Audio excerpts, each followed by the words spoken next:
Yigitlar, o'ylanaylik. Kecha universitetga boruvdik, kecha maktabga boruvdik. Mana bittadan ikkitadan bolali bo'lib, ayrimlarimiz nevarali bo'lib turibmiz. Lekin hali ham 15 yasharda qolib turibmiz. Hali ham kallamizda ham tezroq chiqib turib do'konda olsam, tezroq chiqib pulni topsam, tezroq chiqib telefonda quchoqlasam. O'ylanaylik. Oqsoqollardan so'raylar, 25 yashar yigitda qizda Olimjon aka, nazaringizda, hayolingizda shunaqada, necha kirdingiz? Ana 70 ga kirib to'g'ri ekan. 25 yashar ekan nazarida. Faqat rukudan turayotganda bilyapti 75 ga kirganini.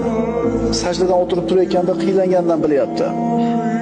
Yigitlar, ad-dunya sa'a faj'alha ta'a degan Rasululloh.